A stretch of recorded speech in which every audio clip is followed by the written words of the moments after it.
Good afternoon, Fantasy Bay. Mike Williams here with another Week 12 game preview. And today we're going to be going over the 49ers versus the Packers. Let's get it started. So the over-under for this game is 47.5, and the spread is -3 49ers. So we're going to start with the 49ers today. Jimmy G, Mr. GQ, handsome himself, came out and had himself a fantastic game. Turns out 36 is what he gets when he plays Arizona. Last two times he played Arizona, he played them 2 weeks ago, 36. This week, 36.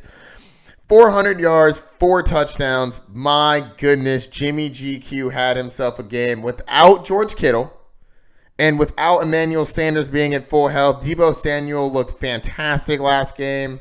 I think Jimmy GQ is going to be a fine play this week. I don't have him as an upper tier, but I do have him as a high-end quarterback too, somewhere around I got 13 or 14. I think that the Green Bay Packers are pretty solid against the quarterback, only allowing 15 points a game. That's 7th in the league. I think Jimmy GQ has an okay game, but I don't think he goes gangbusters or anything. Next, we have Emmanuel Sanders.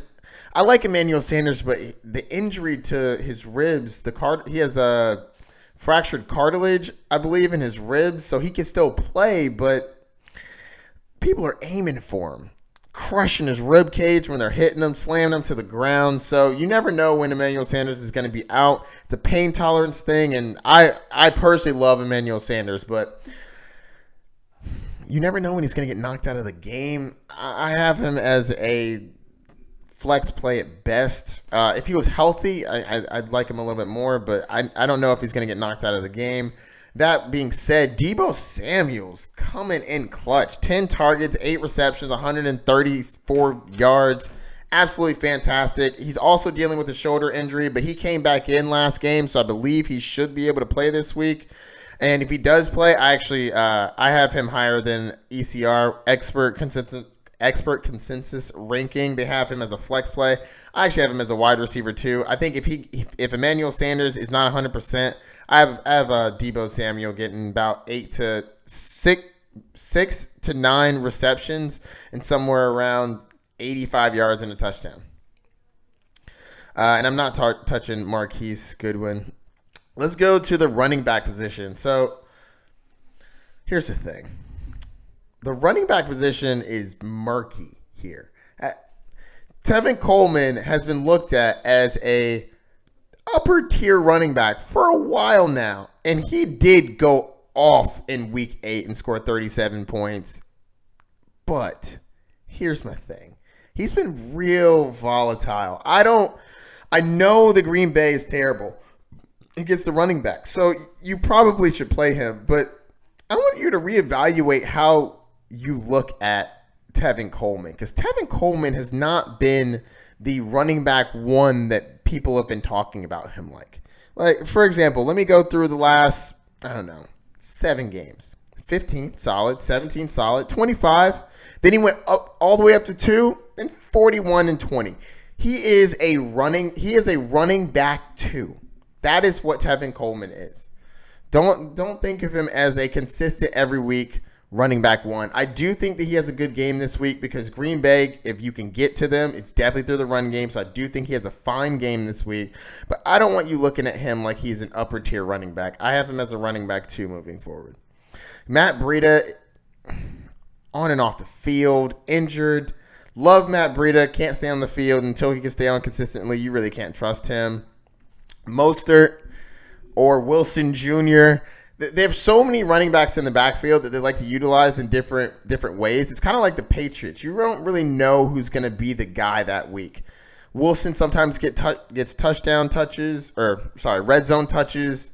Coleman gets touches down there. Matt Breida is great between the 20s. He's also good in the red zone.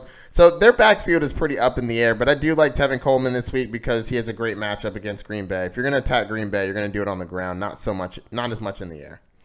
All right, let's get to Green Bay. The Packers, they were on bye last week, but Mr. Aaron is back, and I think that he has a solid game against the 49ers. 49ers defense is absolutely ridiculous.